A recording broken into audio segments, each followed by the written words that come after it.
ভেসে ওঠা লাল সবুজের বাংলাদেশের রক্তিম শুভেচ্ছা। আমরা বলতে চাই, সীমান্তে ফেলানির রাষ্ট্রীয় স্বাধীনতার প্রতীক।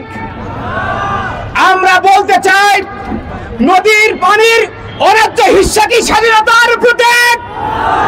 স্বাধীনতার 54 বছরে আমরা এখন পর্যন্ত স্বাধীনতাকে আবারও খুঁজে ফিরছি।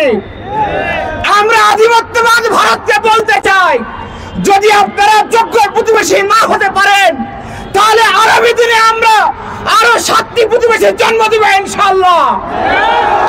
মনে রাখতে হবে, এদেশের জনগণ এখন আর বোকা নয়।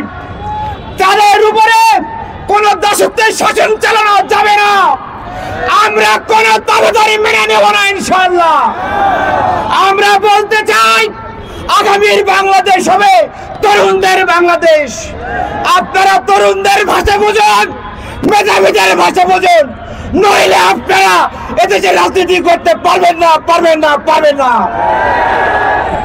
আমরা বলতে চাই, যারা যে সমস্ত শত্রু বাহিনী সেনাবাহিনীকে হত্যা করেছিল তাদের বিচার করতে হবে। যারা আলেম ওলামাদেরকে হত্যা করেছিল তাদের বিচার করতে হবে।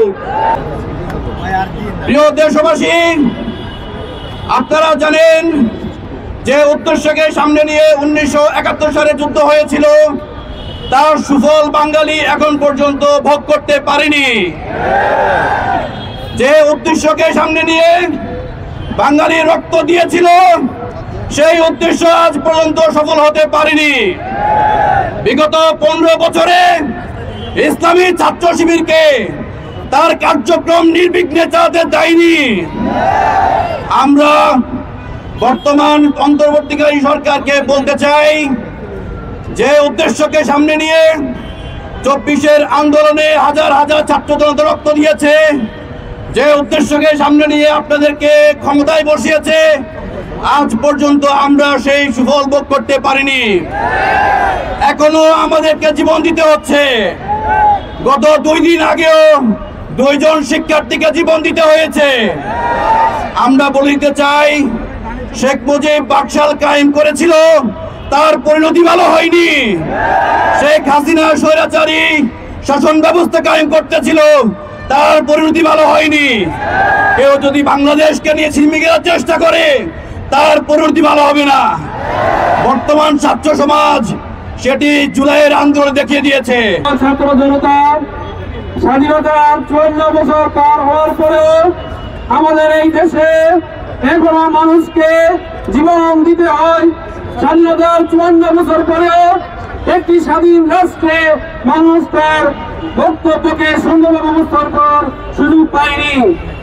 প্রিয় উপস্থিতি, এদেশে স্বাধীনতার ইতিহাসকে বিকৃত করার ক্ষেত্রে বেশিরভাগ দল আওয়ামী লীগ বারবার চেষ্টা করেছে।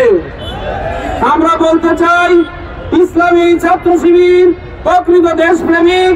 দেশের যখনই কোনো দুরবস্থা হয়েছে, ইসলামী ছাত্র শিবির তার নৈতিক জায়গা থেকে আপ্রাণ চেষ্টা করেছে। তাই আমি বলবো, আগামী দিনে যত আগ্রাসী শক্তি এদেশের বিরুদ্ধে দাঁড়াক, ইসলামী ছাত্র শিবির তার সর্বশক্তি দিয়ে প্রতিরোধ করবে। সেই স্বৈর শাসক আমাদের উপর অর্পিত ছিল, একইভাবে সেই ধারাবাহিকতায় 1990 সালে জন্মটাকে